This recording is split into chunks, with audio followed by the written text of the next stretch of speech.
ॐ अज्ञानतिमिरान्धस्य ज्ञानाञ्जनशलाकया चक्षुरुन्मिलितं येन तस्मै श्रीगुरवे नमः।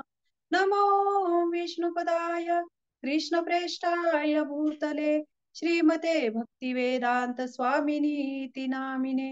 नमस्ते सरस्वती देवे गौरवाणी प्रचारिणे निर्विशेष शून्यवादी पाश्चात्य देश तारिणे। जय श्री कृष्ण चैतन्य प्रभु नित्यानंद श्री अद्वैत गदाधर श्रीवासादि गौर भक्त वृंद। हरे कृष्णा कृष्णा कृष्णा हरे हरे, हरे राम राम राम हरे हरे। हरे कृष्णा सर्व मैत्रिणींच्या आपल्या नेहमीच्या गीतामृत मालिकेमध्ये स्वागत। आज आपण 16वा श्लोक बघणार आहोत। काल आपण 15वा श्लोक बघितला होता।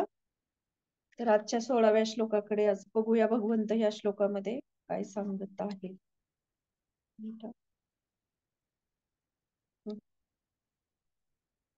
द्वामी पुरुषो लोके क्षरश्चाक्षर एव च क्षरा सर्वाणि भूतानि कूटस्थक्षर उच्यते। च्युत आणि अच्युत असे जीवांचे दोन वर्ग आहेत।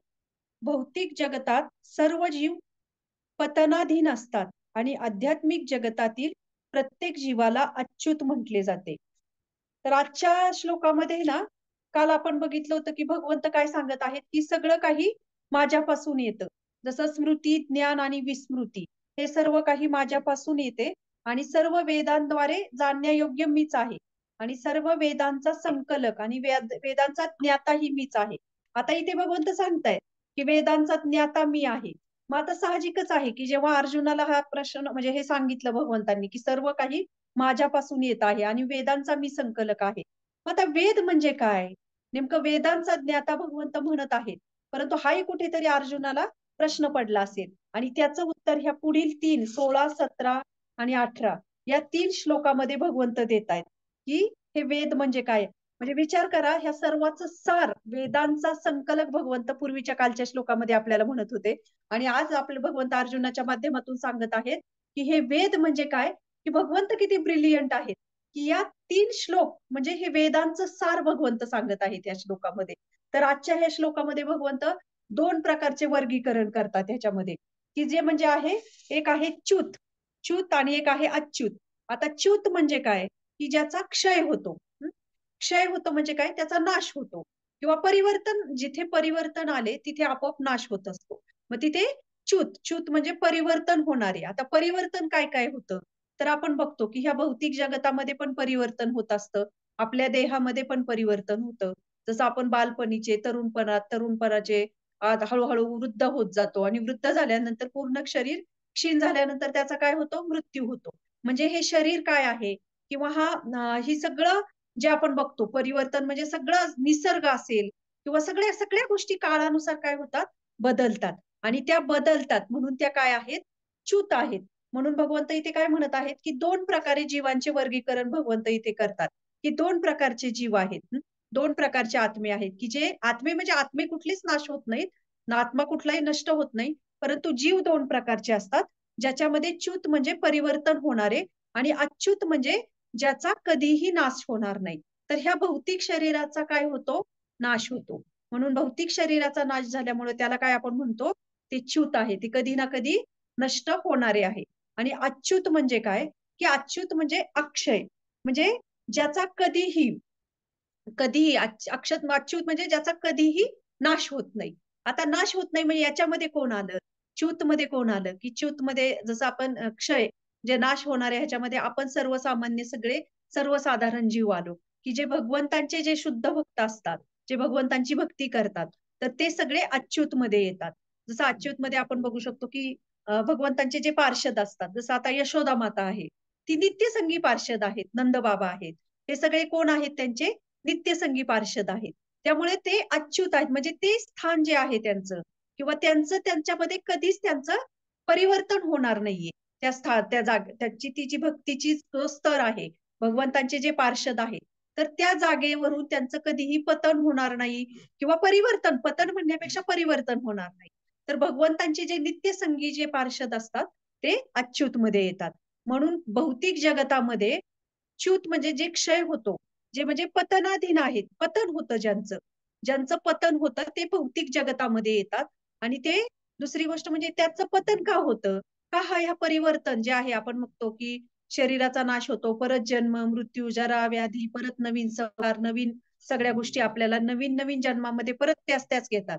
त्या कशासाठी येतात? कारण आपण काय केलेलं आहे, आपला मूळ संबंध जो आहे परमेश्वराशी, जो मूळ संबंधाचं काय झालेलं आहे, आपल्याला काय झालेलं आहे, विस्मरण झालेलं आहे. आणि ज्या जीवांना विस्मरण झालेलं आहे भगवंतांचं, तर ते या जगतामध्ये काय होतं, त्यांचं पतन होतात आणि ते पतन झाल्यामुळे मूळ संबंध आपण ह्या भौतिक जगतामध्ये आपल्या सगळ्या काही भौतिक म्हणजे ज्या काही गोष्टी असतात, आपल्या सगळ्या भौतिक शरीरांशी आपल्या उपाधी असतात. म्हणजे जसं माझा पती, माझी मुलं, माझी पत्नी, माझं घर, माझी गाडी. म्हणजे हे काय झालं शरीराभोवती सगळ्या त्यांच्या ओळखी असतात. सगळी आयडेंटिटी ही जी असते ती मीपणावर अवलंबून असते. मी म्हणजे मी तिथे अगोदर आहे. म्हणून काय आहे त्यांचा मूळ संबंध जो असतो तो भगवान श्रीकृष्णांशी नसतो आणि त्यामुळे काय होतं, की ह्या जगतामध्ये परिवर्तनाला सामोरं जावं लागतं. जन्म-मृत्यूच्या फेऱ्यातून वारंवार जावं लागतं. म्हणून आपला संबंध हा भगवान श्रीकृष्णांशी आपण विसरलेलो आहोत आणि म्हणून ह्या भौतिक जगतामध्ये आपण वारंवार जन्म-मृत्यूच्या फेऱ्यामध्ये अडकलो आहोत. आणि आध्यात्मिक जगतामध्ये जे भगवंतांचे नित्यसंगी असतात, ते अशा स्थानावर असतात, की त्यांचं कधीही परिवर्तन होत नाही. म्हणून चैतन्य चरितामृतमध्ये सुद्धा ह्याचं वर्णन आलेलं आहे, की नित्यबद्ध जीव आणि नित्यसिद्ध जीव. म्हणजे जे नेहमी नित्य नित्यपणे भगवंतांबरोबर असतात आणि नित्यबद्ध म्हणजे आपण वारंवार इथे ह्या भौतिक जगतामध्ये परतून येत आहोत. तर हे 2 प्रकारचे ह्या जीवांचं वर्णन भगवंत इथे करत आहेत. म्हणून आपण एक प्रयत्न केला पाहिजे, की जर आपल्याला कुठे काही आध्यात्मिक ज्ञान प्राप्त होत आहे, तर आपण ह्या जगतामध्ये काय झालेलो आहोत, बद्ध झालेलो आहोत. आणि त्या बद्ध जीवाला जेव्हा या ज्ञानाची प्राप्ती होते, तेव्हा तो काय करतो, तो प्रयत्न करतो त्या सिद्ध स्तरावर जाण्याचा. म्हणजे तो वरचा स्तर गाठण्याचा. जसं आता आपल्या रोजच्या जीवनामध्ये पण आपण बघू शकतो, की एखादा विद्यार्थी आहे. तो जर असा थोडासा मीडियम रेंजचा आहे तो आणि एखादा टॅलेंटेड आहे जो नेहमी पहिला नंबर पटकावतो. तर साहजिकच आहे तो कष्ट करत असेल, तर त्यालाही कधीतरी वाटत असतं ना, की अरे मला पण हा नंबर काय करायचा आहे, गाठायचा आहे. त्या नंबरपर्यंत मला जायचं आहे. मग तो पण काय करतो, प्रयत्न करतो. त्याचे प्रयत्न करतो, की त्याला जर ते अचीव्ह करायचंय, तर तो काय करतो, ते प्रयत्न करत असतो, की मला तो नंबर गाठायचा आहे. माझं काय आहे ते ध्येय आहे, अशा पद्धतीने. मग तसं जेव्हा आपण बद्ध होतो ह्या जीवनामध्ये, परंतु जेव्हा हे नित्यसिद्ध जे असतात, ते भगवंतांचे काय असतात, शाश्वत शुद्ध भक्त असतात. आणि आपल्याला जर भगवंतांचा एक प्रामाणिक भक्त बनायचा असेल आणि तो नित्यबद्ध जीव जेव्हा प्रयत्न करतो, जसं आपल्याला नेहमी वरचा स्तर गाठण्याची इच्छा असते. आपण कधी खालच्या गोष्टींकडे बघून आपल्याला प्रेरणा मिळते का? जेव्हा आपण असं काही आश्चर्य असेल किंवा काही कुठली गोष्ट आपण असं वरती बघतो, की अरे मला पण तो स्तर गाठायचा आहे. भले ते शिक्षण असेल, आर्थिक परिस्थिती असेल किंवा कुठलीही गोष्ट असेल. मग जेव्हा आपण आपल्या आध्यात्मिक जीवनामध्ये सुद्धा हा विचार करतो, की अरे आपण भौतिक गोष्टींचा विचार करतो, की मला हे करायचंय, मला ते करायचंय. नेहमी वरची शिडी, वरची पायरी एक आपण वर चढत जातो. परंतु आध्यात्मिक जीवनामध्ये आपल्याला याची कधी जाणीव होत नाही, की नाही मला पण अरे मी पण ह्या जगतामध्ये अडकलेला आहे आणि मला पण तो स्तर गाठायचा आहे. आणि तो वरचा स्तर गाठण्यासाठी तो जीव जेव्हा प्रयत्न करायला सुरुवात करतो, तेव्हा तो हळू काय करतो, हळू या परिवर्तनातून मुक्त व्हायला सुरुवात होते. म्हणून बघू शकतो, की आपण भगवंत आपल्याला काय सांगतायत मागील श्लोकामध्ये, की सर्व वेदांचा संकलक मी आहे. सगळे वेद माझ्यापासून आलेले आहेत. भगवंत इथे सांगत आहेत. आणि या श्लोकामध्ये भगवंत काय सांगत आहेत, की ह्या सर्व वेदांचं सार काय आहे? आणि म्हणून इथे सांगतायत, की हे 2 प्रकारचे जीव ह्या जगतामध्ये असतात. जे बद्ध जीव आणि हे नित्यसिद्ध जीव. म्हणून आपण याच्यातून एक हे घेतलं पाहिजे, मेसेज घेतला पाहिजे, की भगवंत किती ब्रिलियंट आहेत. म्हणजे विचार करा, की एवढे आपण काल चर्चा केली, की पोथी, पुराणं किती वेगवेगळे उपनिषद आहेत. किती काय लिहिलेलं आहे व्यासदेवांनी आणि याच्यातून आपल्याला जर अभ्यास आता एखादं पुस्तक आहे, त्याचा जर आपल्याला अभ्यास करायचा आहे, तर आपल्याला एखादं त्या पुस्तकाचं सार रूपाने जर कोणी आपल्याला एकदम रेडीमेड दिलं, की ह्या पुस्तक तुम्हाला पूर्ण वाचायची गरज नाही. त्याचे हे पॉइंट आहेत आणि ह्याच्यात इसेन्स आहे त्याचा. आपल्याला किती आनंद होईल ते रेडीमेड मिळाल्यावर. मग तुम्ही विचार करा, की एवढे उपनिषद आहेत, पोथी-पुराणं हे आपण कधी वाचणार आहोत? ते शक्यच नाही. आणि त्या सगळ्याचं सार जे आहे, ते आपल्याला भगवंतांनी व्यासदेवांनी दिलेलं आहे. आणि ह्या भगवद्गीतेमध्ये या वेदांचं काय सार आहे, ह्या 3 श्लोकामध्ये भगवान श्रीकृष्ण सांगत आहेत. म्हणजे भगवंत हे किती ब्रिलियंट आहेत, की 3 श्लोकामध्ये भगवंत सांगत आहेत, की ह्या वेदांचंही काय आहे प्रयोजन हे सांगितलं. परंतु हे वेद म्हणजे काय आहेत, ह्या वेदांचे ह्या 3 श्लोका जर आपण चांगल्या पद्धतीने समजून घेण्याचा प्रयत्न केला, तर याभोवती सगळं ज्ञान फिरत आहे. तर हे आपण ह्याच्यातून बघू शकतो. म्हणून आपण विचार केला पाहिजे, की अरे आपल्याला आपल्याला ह्या परिवर्तनातून जर मुक्त व्हायचं असेल, तर आपण कशा पद्धतीने मुक्त होऊ शकतो? म्हणजे हे ज्ञान जे आहे, की कधी-कधी असं असतं ना, की आपण बघतो, की एखाद्याला खूप बोलतो तो. अ, पण त्याच्याकडे ज्ञान नसतं आणि एखाद्याकडे ज्ञान असतं, परंतु त्याला काय होतं, ते सांगायला येत नाही. आपण बऱ्याच वेळा म्हणतो ना, कुणी-कुणी म्हणतं, की "अहो, आम्हाला समजतंय सगळं." परंतु म्हणजे कळतं, पण आम्हाला दुसऱ्यांना सांगायला येत नाही अहो ते. आणि एखाद्याला बोलायला खूप बोलतो तो, परंतु त्याच्याकडे ते ज्ञान नसतं. पण इथे आपण भगवंत बघत आहोत, की हे जर आपण डीपमध्ये गेलो आणि प्रत्येक श्लोकाचं जर कनेक्शन मागच्या श्लोकाला कनेक्ट करत गेलो आणि ते समजून घेण्याचा प्रयत्न केला, तर भगवंत हे किती ब्रिलियंट आहेत. भगवंत सांगूही शकतात, भगवंत समजावूनही सांगू शकतात, भगवंत बोलूही शकतात. प्रत्येक रूपाने भगवंत आपल्याला काय करू शकतात? मार्गदर्शन करू शकतात, की जसं काल आपण बघितलं, की अ, जसं शिक्षा गुरु असतील, ग्रंथ रूपाने असतील, एखादा वैष्णव असेल, कुठल्याही रूपाने भगवंत आपल्याला मार्गदर्शन देऊ शकतात. तर ही भगवंतांची काय आहे, म्हणजे भगवंतांसारखं ब्रिलियंट कोणीच नाहीये ह्या जगामध्ये, ह्या ब्रह्मांडामध्ये. म्हणून आपण बघू शकतो, की ह्या श्लोकामध्ये भगवंत आपल्याला एक योग्यरित्या समजावून सांगण्याचा प्रयत्न करत आहेत, की हे 2 प्रकारचे जीव आहेत. आता हे जे शरीर परिवर्तन होतं, तर हे का होतं? तर आपल्याला ह्या जगामध्ये काय असती? भोग घेण्याची इच्छा असते. प्रत्येक गोष्टीला भोग करण्याची इच्छा आहे ना, म्हणून मला हे पाहिजे, मला ते पाहिजे. आपण भगवान श्रीकृष्णांना काय पाहिजे? हा जेव्हा प्रश्न आपल्या मनामध्ये येईल, की "अरे, कृष्णांना माझ्याकडून काय पाहिजे? भगवंतांना माझ्याकडून काय पाहिजे?" आपल्याला हा प्रश्न कधी पडत नाही. आपल्याला प्रश्न काय पडलेले असतात, की मला हे पाहिजे, मला ते पाहिजे, माझी ही इच्छा कशी पूर्ण होईल, माझी ती इच्छा कशी पूर्ण होईल, अरे मला ते कसं प्राप्त होईल, याभोवती आपलं जीवन गुरफटलेलं असतं आणि भोग घेण्याची इच्छा ही स्वतःभोवती गुरफटलेली असते. आणि जे अक्षर म्हणजे जे सच्चिदानंद आहेत, म्हणजे त्यांच्याकडे असं ज्ञान आहे, की ते शाश्वत ज्ञानमय आणि आनंदमय आहे. सच्चिदानंद काय म्हणजे काय, की जे शाश्वत ज्ञान आहे. जसं सत्संग, आपण सत्संग का म्हणतो? कारण तो सत म्हणजे तो शाश्वत आहे. शाश्वत असणारा संग. म्हणून त्याला म्हणतो आपण सत्संग. मग तसं सच्चिदानंद म्हणजे काय? की जे ज्ञानाचा कधीही नाश होत नाही आणि आपण आपल्या ह्या जीवनामध्ये आपण ज्या काही गोष्टींची प्राप्ती करतो, त्याने काय होतं परिवर्तन होतं म्हणजे काय होतं? हळू त्याचा क्षय होत जातो. म्हणून जे सच्चिदानंद आहेत, त्यांच्याकडे त्यांची काय इच्छा असते, की त्यांना भगवंतांना जे काही करायचंय ते भगवंतांची सेवा करायची आणि भगवंतांच्या सेवेसाठी मी काय-काय करू शकतो. तर ही त्यांची आपली स्वतःची भोग घेण्याची इच्छा न राहता भगवंतांसाठी आपण काय करू शकतो, ही इच्छा त्यांची असते. म्हणून त्याला म्हणतात सच्चिदानंद ज्ञान.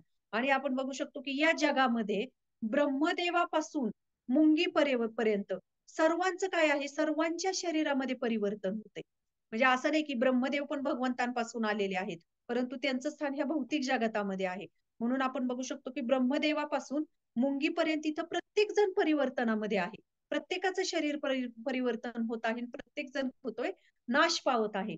फक्त जे भगवंतांचे शुद्ध भक्त आहेत, तर ते दुसऱ्या ह्याच्यामध्ये येतात, की जिथे ते भगवंत म्हणतायत, की आध्यात्मिक जगतातील प्रत्येक जीवाला अच्युत म्हटले जात आहे. कारण त्याचं कधीही पतन होत नाही. म्हणून शुद्ध भक्त जे असतात, आपल्याला कधी-कधी असा प्रश्न पडेल, की अरे आता श्रील प्रभुपादांचे आपण काही लास्टचे व्हिडिओ वगैरे बघू शकतो, की कशा पद्धतीने श्रील प्रभुपादांचं एकदम असं क्षीण झालेलं होतं आणि कशा पद्धतीने प्रभुपाद शेवटपर्यंत त्यांची सेवा ते देत होते. त्यांच्या गुरु महाराजांची सेवा ते करत होते शेवटच्या क्षणापर्यंत. मग याच्यामधून आता कधी-कधी एखाद्या वेळेस आपल्याला असा प्रश्नही पडू शकतो, की अरे मग शरीर परिवर्तन होतं. मग ह्या जगतामध्ये ब्रह्मदेवापासून पर्यंत शरीर परिवर्तन होतंय. मग श्रील प्रभुपादांसारखे शुद्ध भक्त आहेत. मग त्यांच्याही शरीरामध्ये परिवर्तन होतं. तर ते कसं आपण समजून घ्यायचं? फक्त आपण शुद्ध भक्तांच्या बाबतीत आपण कुठलाच तर्क-वितर्क लावू शकत नाही, की जसं शुद्ध भक्त जे असतात, त्यांच्या शरीरामध्ये जरी परिवर्तन होत असेल, जरी आपल्यासारखं आपल्याला वाटेल, की अरे त्यांना पण आपल्यासारखा त्रास होतोय. त्यांना पण सर्दी झाली, त्यांना पण डोकं दुखतंय त्यांचं, त्यांना पण काहीतरी आजार झालेला आहे. परंतु जे शुद्ध भक्त असतात, त्यांचा भगवंतांचा जो संबंध असतो, तो काय असतो? तो भगवंतांशी तो त्यांचा असणारा शाश्वत संबंध, ते कधीच विसरत नाहीत. कुठल्या क्षणाला ते विसरत नाहीत. म्हणून ते शुद्ध भक्त हे त्यांच्या चेतनेने भगवंतांशी काय असतात? कनेक्ट असतात आणि ते ह्या देहामध्ये राहूनही जरी भौतिक जगतामध्ये त्यांचं शरीर आपल्याला दिसतं, की त्यांचंही परिवर्तन झालेलं आहे, त्यांचंही शरीर नष्ट झालेलं आहे. परंतु त्यांची चेतना जी असती, त्या चेतनेने ते भगवंतांशी कनेक्टेड असतात आणि ते शरीर जरी नष्ट झालं, तरी त्यांचा संबंध जो आहे, जसं आपण या जगतामध्ये का आलेलो आहोत, तर आपला शाश्वत संबंध आपण भगवंतांशी आहे, हे आपल्याला विसर पडलेला आहे. आणि ते ह्या जगतामध्ये राहून पण त्यांना ह्या गोष्टीचा, ह्या ह्या जे नाते आहे भगवंतांशी त्यांचे शाश्वत, त्याचं कधीच विस्मरण होत नाही. आणि म्हणून ते त्याला कधीही विसरत नाहीत. जसं आपण चैतन्य चरितामृतमध्ये बघतो, की सनातन गोस्वामी जे आहेत, की सनातन गोस्वामींच्या शरीरावर असे फोड-फोड आले होते सगळे आणि त्या फोड जे आलेले होते त्याच्यातून सगळं असा पस बाहेर पडत होता आणि त्याच्या इतका म्हणजे अशी दुर्गंधी दुर्गंधी येत होती आणि सनातन गोस्वामींना चैतन्य महाप्रभू रोज भेटायला यायचे आणि जसं ते रोज भेटायला यायचे, ते त्यांना आलिंगन करायचे आणि ते आलिंगन केलं, की काय व्हायचं, की ते आलिंगन करताना तो जो पस आहे, ती सगळी दुर्गंधी ती चैतन्य महाप्रभूंच्या शरीराला ती लागायची. आणि सनातन गोस्वामींना इतकं दुःख व्हायचं त्या गोष्टीचं, इतकं दुःख व्हायचं, की त्यांना वाटायचं, की माझ्यासारखा एका बघा हे शुद्ध भक्ताची चेतना काय असते, की अरे माझ्यासारखा आणि असं घाण म्हणजे माझी सगळी दुर्गंधी येत आहे आणि ती महाप्रभूंच्या शरीराला काय होत आहे, ती स्पर्श करत आहे. तर मला किती मोठं म्हणजे मी महाप्रभूंसारख्या एका भगवंतांच्या दिव्य शरीराला स्पर्श करत आहे आणि ते महाप्रभू आले, की त्यांना जोराने ओढून आलिंगन द्यायचे. त्यांना ते खूप वाईट वाटायचं. त्या गोष्टीचं खूप दुःख व्हायचं आणि मग जेव्हा चैतन्य सनातन गोस्वामी विचार करतात, की अरे मी आता काय करतो, की मी जगन्नाथजींचा जो रथ आहे, त्या रथाच्या खाली जाऊन मी जीव देतो. माझं हे शरीर संपवून टाकतो. कारण ह्या शरीरामुळे महाप्रभूंना त्या गोष्टीची दुर्गंधी येते आणि नंतर आता ती एक वेगळी लीला आहे. पण आपण त्याच्या डीपमध्ये जाणार नाही. पण जेव्हा महाप्रभू त्यांना म्हणतात, जेव्हा महाप्रभूंना ही गोष्ट कळती, त्यांच्या मनामधले काय विचार आहेत, जेव्हा ते नंतर म्हणतात, की मी वृंदावनला निघून जातो. तर ते भरपूर डीप आहे म्हणजे लांब आहे ती गोष्ट. परंतु थोडक्यात आपण जेव्हा चैतन्य महाप्रभूंना हे समजतं, तेव्हा चैतन्य महाप्रभू खूप सुंदर वर्णन आहे चैतन्य चरितामृतमध्ये त्या श्लोकांचं. कृष्णराज कविराज गोस्वामींनी वर्णन केलेलं आहे. तर ते सांगतात, की तुझ्या शरीरातून तुला जी वाटते दुर्गंधी आहे, तर त्याच्यामधून कर्पुरासारखा, कस्तुरीसारखा सुगंध मला प्राप्त होत आहे. म्हणजे इतकं सुंदर आता इतके खूप सुंदर श्लोक आहेत ते.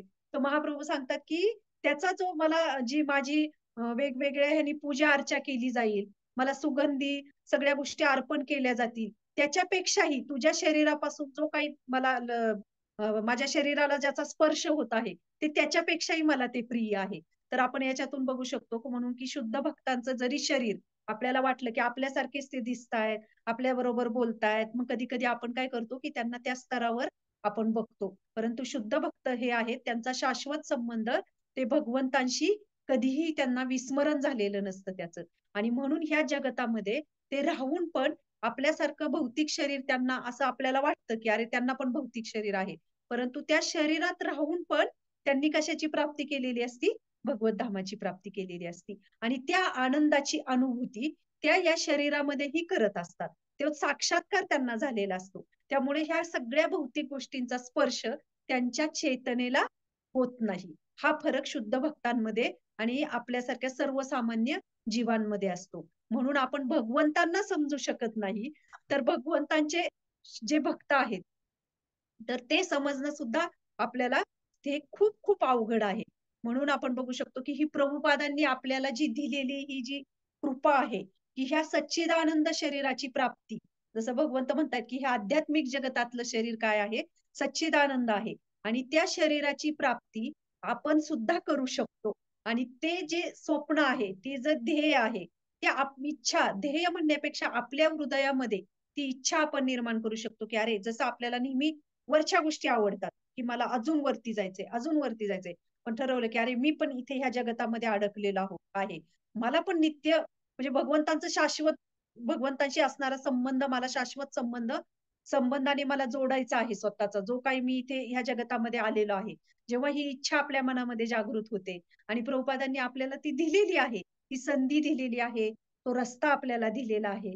तर हे आपण सुद्धा आपल्या हृदयामध्ये ह्या श्लोकामधून आपण म्हणू मला पण जायचंय अरे, मला पण ते स्थान प्राप्त करायचं आहे. तर ती इच्छा आपल्या हृदयामध्ये आपण जागृत करू शकतो आणि ती इच्छा आपल्याला कशा पद्धतीने आपण पूर्ण करू शकतो, हे प्रभुपादांनी आपल्याला हरिनामाच्या रूपाने कसं आपण हरिनामाचा आश्रय घेऊन आपण भगवंतांच्या शाश्वत संबंध जो आहे तो आपण पुनर्जागृत करू शकतो. म्हणून इथे भगवंत काय म्हणत आहेत, एक श्रील प्रभुपादांनी ह्या तात्पर्यामध्ये सांगितलेलं आहे, की अच्युत. आता आपण आतापर्यंत ऐकलं, की अच्युत म्हणजे जो ह्याच्या परतून येत नाही. पण प्रभुपाद खूप सुंदर तात्पर्यामध्ये याचा अजून एक अर्थ आपल्याला देत आहेत, की अच्युत म्हणजे काय? की एकत्व. म्हणजे आता कधी-कधी एकत्व म्हणजे काय, की आपल्याला कधी-कधी वाटतं, की अरे मायावाद आहे. भगवंतांशी एकरूप होणे म्हणजे काय आहे हा? हा मायावाद आहे. आता ह्याच्यात मग याच्यामध्ये पण भगवंत काय म्हणत आहेत, प्रभुपाद तात्पर्यामध्ये एक मिनिट आपण तात्पर्याची ही ओळ वाचूया. जे भगवंतांशी एकरूप आहेत, त्यांना अच्युत म्हटले जाते. ज्या ठिकाणी एकरूपत्व या शब्दाचा अर्थ जीवांना वैयक्तिक अस्तित्व नाही असा नव्हे, तर त्याच्यामध्ये विसंवाद नाही असा आहे. म्हणजे अच्युत ह्या शब्दाचा हा एक अर्थ आहे. एकत्व म्हणजे काय आहे, की ती व्यक्ती स्वतंत्र आहे. भगवान श्रीकृष्णांची ती सेवाही करू शकते. परंतु भगवंतांच्या सेवेव्यतिरिक्त त्याला कुठलीच इच्छा नाही. तर त्यालाही अच्युत म्हटलं जातं. त्या अच्युत ह्या दुसऱ्या शब्दाचा एकत्व असा अर्थ श्रील प्रभुपाद आपल्याला ह्या तात्पर्यामध्ये खूप सुंदररित्या सांगत आहेत. म्हणजे एकत्व म्हणजे कधी-कधी आपण कसं म्हणतो, की एखादी पती-पत्नी असतील, तर आपण काय म्हणतो, की "अरे, ते एकदम सारखाच विचार करणारी लोकं आहेत ते."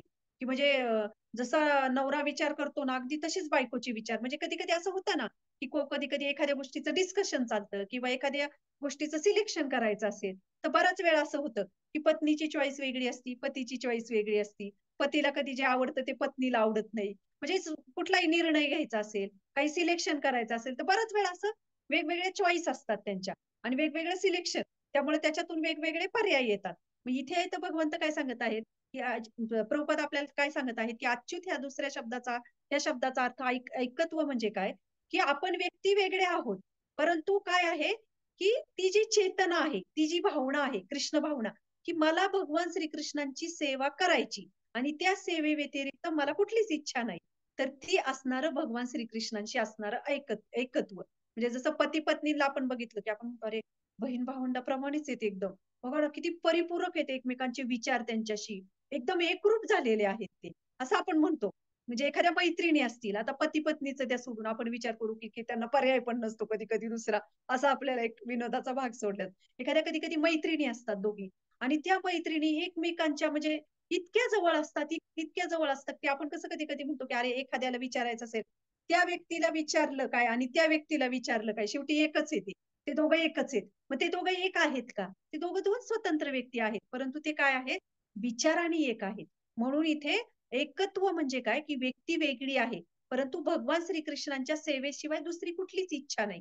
त्याला म्हणतात एकत्व आणि हेच एकत्व आपल्याला प्रभुपाद वारंवार त्यांच्या ग्रंथांमध्ये देत आहेत, की आपण नेहमी बघतो, की जगामध्ये एकत्व, शांतता ह्या गोष्टींचा आपण हे करतो. पण जोपर्यंत भगवान श्रीकृष्णांना आपण जेव्हा सेंटर ठेवू आणि भगवंतांना जेव्हा सेंटर ठेवून आपण ज्या काही गोष्टी करू, त्याच्यामध्ये आपोआप समता येते, एकत्व येते आणि प्रेम भावना जेव्हा आपण मोठे-मोठे शब्द म्हणतो ना, विश्वबंधुत्व या सगळ्या ज्या गोष्टी आहेत, की सर्व जग हे काय आहे, आपलं आपण एकत्रित आहोत, एकमेकांचे बंधू आहोत. ह्या ज्या कन्सेप्ट आहेत, ह्या जेव्हा भगवंतांना एकत्रित एक सेंटरला ठेवू आणि जेव्हा आपण ते म्हणू, तेव्हा ते खऱ्या अर्थाने काय आहे, ते एकत्व आहे.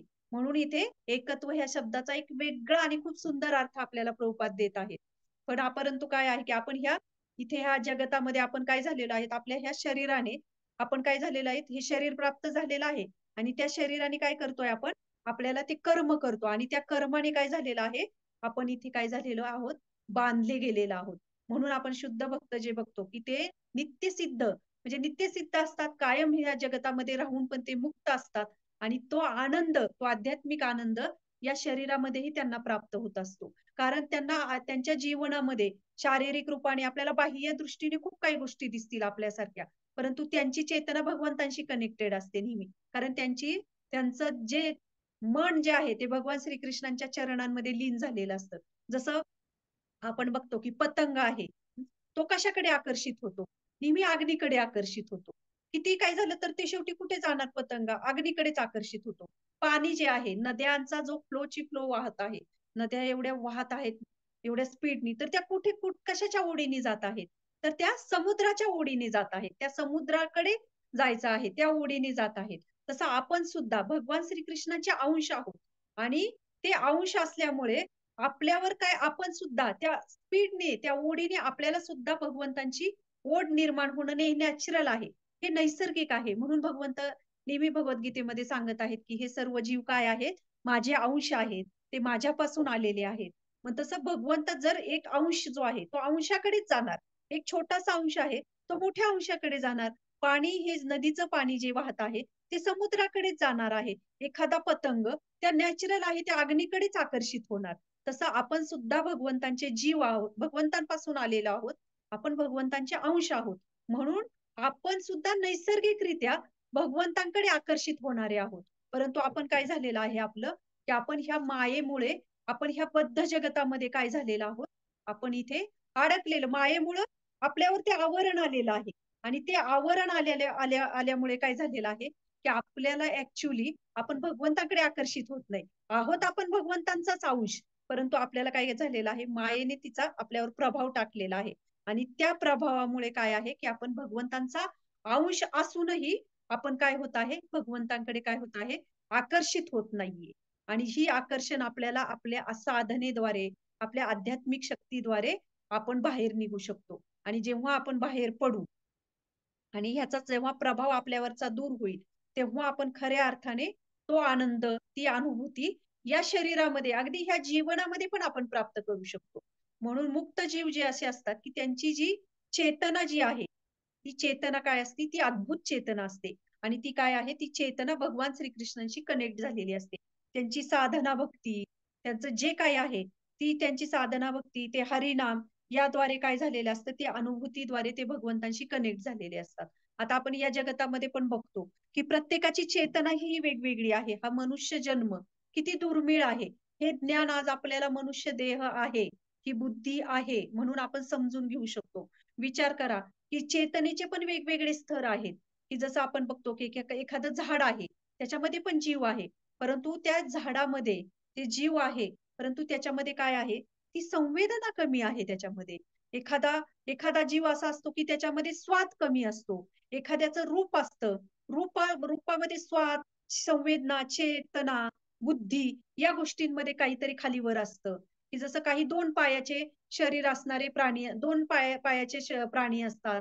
काही सरपटणारे प्राणी असतात. काहींना वरचे दात असतात, काहींना खालचे दात असतात, काहींना दोन्ही प्रकारचे म्हणजे दोन्ही जसं वाघ, सिंह आपण बघतो.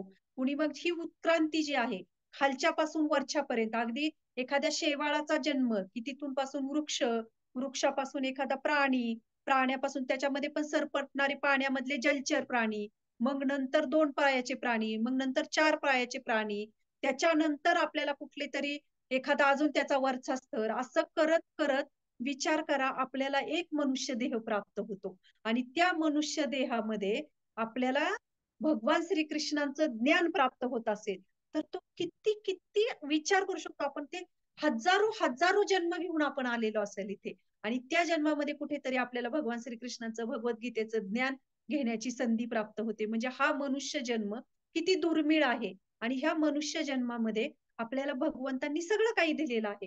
आपल्याला ती संवेदना दिलेली आहे, आपल्याला ती बुद्धी दिलेली आहे, आपल्याला सगळं काही प्राप्त आहे. फक्त आपण काय करायचं आहे, आपली ती इच्छा, आपल्यामध्ये हृदयामध्ये ती इच्छा आपली काय झाली पाहिजे, जागृत झाली पाहिजे. म्हणून आपण बघू शकतो, की जे भगवंतांचे शुद्ध भक्त आहेत, त्यांना कुटस्थ हा एक शब्द वापरला जातो. आता आपल्याला कुटस्थ म्हटलं, की आपल्याला थोडंसं असं वाटतं ना जरा कूटनीती करणारे वगैरे असं. तर त्याचा कृष्ण भक्त हा पण एक शब्द आहे त्याला. कृष्ण भक्त कसे असतात? कुटस्थ असतात. कुटस्थ म्हणजे कसे? आता आपल्याला हा एक शब्द माहिती पण आहे. ह्या शब्दाचा अर्थ आपण वेगळ्या अर्थाने घेऊया, की भगवान श्रीकृष्णांचे जे भक्त असतात, ते कसे असतात? नेहमी नम्र असतात आणि ते काय करत असतात, की ह्या जगतामध्ये राहत असताना ते खूप हुशारीने राहतात, खूप स्मार्टली राहतात. म्हणजे कसे राहतात, की ते त्यांची भक्ती त्यांच्या हृदयामध्ये लपवून ठेवतात तो ठेवा. जसं आपल्याकडे धनसंपत्ती असेल, आपलं काही ज्वेलरी असेल, काही पैसे असतील आपल्याकडे, तर आपण ते कशी तिजोरीमध्ये ठेवतो ना, एका घरामध्ये, घरातल्या एका बेडरूम मध्ये, एखादा कोपरा, मग ते कपाट, मग त्यातलं लॉकर, मग त्याला लॉक, म्हणजे आपण कुठे ठेवतो ते आतमध्ये ठेवतो. तसा हा आध्यात्मिक जो ठेवा आहे, शुद्ध भक्त काय करतात, त्यांच्या हृदयामध्ये ठेवतात ती कृष्ण भक्ती. त्याचं कधी प्रदर्शन करत नाही. चैतन्य चरितामृत मध्ये खूप सुंदर कथा आहे याची, की मुकुंददास म्हणून एक हे असतात, ते चिकित्सक असतात, वैद्य असतात आणि ते एका राजाच्या दरबारामध्ये नोकरी करत असतात. परंतु ते इतके भगवंतांचे शुद्ध भक्त असतात, की मी मगाशी म्हटलं ना, की शुद्ध भक्त कसे त्यांच्या चेतनेने भगवंतांशी कनेक्टेड असतात. तर एक दिवस काय होतं, की त्या राजाला खूप अशी गरमी होते आणि त्याचे सेवक काय करतात, राजाचे सेवक ते मोरपीस आणतात आणि त्या मोरपिसाने त्यांना हवा घालत असतात, फॅनिंग करत असतात. आणि तिथे नेमके हे आपले मुकुंददास तिथे येतात आणि तिथे ते बघतात आणि ते फॅन जो असतो, तो असतो ना मोरपिसाचा असतो आणि तो बघितला, की त्यांना भगवान श्रीकृष्णांचा स्मरण होतं आणि जसं स्मरण होतं, तसं त्यांना काय होतं त्याचा त्याचा विरह म्हणजे विरह निर्माण होतो भगवंतांचा आणि त्यांना इतका विरह निर्माण होतो, इतका विरह निर्माण होतो, की त्या विरहामध्ये ते काय होतात, बेशुद्ध पडतात. म्हणजे त्यांना ते काय म्हणतात ते मराठीमध्ये मिरगी, मला एक्झॅक्ट आठवत नाही. त्याला मिरगीच म्हणतात. तो मिरगीचा अटॅक आला. तसं त्यांना तो अटॅक येतो त्यांना. तो अटॅक आला की सगळेजण येतात आणि मग काही नंतर काही वेळाने ते शुद्धीवर येतात. आणि शुद्धीवर आल्यानंतर मग त्यांना सगळेजण म्हणतात, की "काय झालं तुम्हाला? काय झालं तुम्हाला?" तर ते म्हणतात, की "नाही, काही नाही, काही नाही. मला थोडी चक्कर आली." असं ते सांगतात. त्यावेळेस त्यांची जी कृष्ण भक्ती आहे, ती त्या हृदयामध्ये ते लपते. त्याचं असं प्रदर्शन करत नाही, की "अरे हां, मला भगवंतांचं स्मरण झालं. बघा हे, मला हे बघितलं, की मला भगवंतांचं स्मरण झालं." म्हणून जे जे भक्त, जे व्यक्ती कृष्ण भक्ती, जी भक्ती स्वतःच्या हृदयामध्ये लपवून ठेवतात, अशा भक्तांची भक्ती ही वाढते. त्याची प्रगती होते. ते कधीही त्यांच्या भक्तीचा काय करताय, काय ते म्हणतात ना, तो दिंडोरा पिटत नाहीत कुठल्या गोष्टीचा आणि सांगत नाहीत, की "अरे बघा माझ्याकडे मला भगवंतांना बघितलं की स्मरण आलं.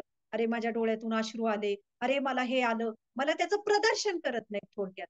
म्हणून ही जी भक्ती आहे, शुद्ध भक्त नेहमी त्यांच्या हृदयामध्ये कनेक्ट ठेवतात आणि त्या हृदयामध्ये त्यांचं कनेक्शन असतं आणि त्या चेतनेने काय असतं, की ते भगवंताशी त्या भौतिक जगतामध्ये राहून सुद्धा ते कनेक्ट असतात. त्यांच्याकडे ती नम्रता असते. म्हणून भागवतमध्ये सुद्धा कपिल देव एका ठिकाणी म्हणतात, की जो माझ्यामध्ये रुची ठेवतो, की जो माझ्यामध्ये आनंद घेतो, त्याच्यापेक्षा मला कोणीच प्रिय नाहीये. म्हणून आपल्याला जर भगवंतांच्या मध्ये आनंद घ्यायचा असेल, तर आपली स्मृती, आपली प्रीती, आपलं जे काही आहे, जे हृदय, हे सगळं आपण भगवंतांना आपल्या चेतनेद्वारे अर्पण करू शकतो. त्याचं कुठलंही म्हणतात ना, त्याचा कुठलाही दिंडोरा पिटवण्याची आपल्याला गरज नाही. तर ती कृष्ण भक्ती, शुद्ध भक्त नेहमी त्यांच्या हृदयामध्ये लपवून ठेवतात आणि ती आपल्याला हरिनाम असेल, आपल्याला शास्त्र असेल, आपल्याला वेगवेगळ्या मार्गाने ते आपल्यापर्यंत पोहोचत असतात. परंतु त्यांचं असणारं कनेक्शन ते भगवंतांशी शाश्वत असतं आणि ते नेहमी गुप्त रीतीने ठेवलेलं असतं. तर असे हे भक्त जे असतात, तर भगवंत म्हणतात, की आध्यात्मिक जगतातील प्रत्येक जीव जे आहेत ते अशा पद्धतीचे आहेत, की ज्यांचं कधीही पतन होत नाही. ते नेहमी शाश्वतरित्या माझ्याशी कनेक्ट झालेले आहेत. मग विचार करा मैत्रिणींनो, आपल्याला हा एक देह मिळालेला आहे, की जो किती दुर्मिळ आहे. एवढे हजारो भगवंत म्हणतात भगवद्गीतेमध्ये, की हजारोंमध्ये एखादाच जो असतो, तो मला तत्वतः जाणतो. आणि याच्यामध्ये आपण बघितलं, की कशा पद्धतीने आपण जलचर असेल, 2-4 पायाचे प्राणी, सरपटणारे प्राणी, मग 2 पायाचे प्राणी, मनुष्यामध्ये पण वेगवेगळे शरीर आहेत. त्याच्यामध्ये आदिवासी टाइप असतात, थोडे सुशिक्षित असतात. अशा टाइपचे असे पण आपण शरीर एक-एक घेत जातो आणि त्या शरीरामध्ये मनुष्य जन्म प्राप्त होतो आणि त्या मनुष्य जन्मामध्ये असे कितीतरी मनुष्य जन्म घेतो आणि त्याच्यामध्ये कुठेतरी कधीतरी एखादं आपल्याला हरिनाम ऐकायला मिळतं आणि ते हरिनाम ऐकून आपण कुठेतरी कनेक्ट होतो. म्हणून भगवंत म्हणतात, की हजारोंमध्ये एखादा असा आहे, की तो मला तत्वतः जाणतो. म्हणजे आपण किती स्वतःला भाग्यवान समजलं पाहिजे, की श्रील प्रभुपादांच्या कृपेने आज आपल्याला पण हे कुठेतरी कनेक्शन प्राप्त झालेलं आहे. तर हा श्लोकाचा मतितार्थ थोडक्यात काय आहे, की हे 2 प्रकारचे जीव आहेत, 2 प्रकारचे वर्ग आहेत ह्या जीवांमध्ये. तर त्यातल्या कुठल्या वर्गामध्ये आपल्याला जायचं आहे, तर हे ज्ञान जर घेऊन आपण जर विचार केला, की नाही मला पण अरे भगवंतांची शाश्वत नातं जोडायचं आहे. तर आपण खऱ्या अर्थाने आपण म्हणू शकतो, की हे भगवंत हे जे 3 श्लोक आहेत, आता उद्याचा पण आणि परवाचा पण, ह्या 3 श्लोकांमध्ये ते वेदांचं ज्ञान देत आहेत आपल्याला, सार देत आहेत. तर ते आपण जर समजून घेण्याचा प्रयत्न केला आणि हे श्लोक कसे एकमेकांशी कनेक्टेड आहेत, हे जर आपण समजून घेतलं, तर नक्कीच आपल्याला भगवंत काय सांगत आहेत आपल्याला आणि आपल्याला कसं ह्या जगतातून लवकर आपण आपल्या शाश्वत धामाची प्राप्ती केली पाहिजे हे आपल्याला समजू शकतं. तर थँक्यू. हरे कृष्णा. जर कोणाला काही ह्याच्यावर प्रश्न असेल तर तुम्ही विचारू शकता किंवा तुम्हाला काही त्याच्यात ऍड करायचं असेल तर ते सांगू शकता, नाहीतर आपण थांबूया. उद्या आपल्या आनंदगोपी माताजींचा क्लास असेल, तर उद्यामध्ये पण भगवंत आपण बघूया की ह्या आता आज भगवंत सांगत आहेत की कसं क्षय म्हणजे नाशवंत आणि नाशवंत न होणारा अच्युत असे हे दोन वर्गीकरण आपण बघितले, दोन वर्ग सांगितले. आणि उद्याच्या श्लोकामध्ये भगवंत सांगत आहेत की या दोघांव्यतिरिक्त एक परम पुरुष परमात्मा आहे, जे स्वतः अव्ययी भगवंत आहेत आणि ते स्त्री लोकांमध्ये प्रवेश करून त्याचे पालन पोषण करीत आहेत. बघा किती सुंदर भगवंत आपल्याला गायडन्स देत आहे त्याच्यामध्ये. तर उद्याही तुम्ही सगळ्या जणी नक्की जॉईन करा. तर कोणाला प्रश्न असेल तर विचारू शकता. नाहीतर मग आपण थांबू शकतो. हरे कृष्ण माताजी. खूप खूप धन्यवाद माताजी. च्युत आणि अच्युत याचं खूप सुंदर स्पष्टीकरण तुम्ही सांगितलं. आपल्याला सुद्धा अच्युत व्हायचं आहे, त्यासाठी आपण भक्तीमध्ये कशी प्रगती करायला पाहिजे हेही छान सांगितलं माताजी. खूप खूप धन्यवाद. मी अनम्यूट करते. कुणाला काही प्रश्न असतील तर तुम्ही विचारा.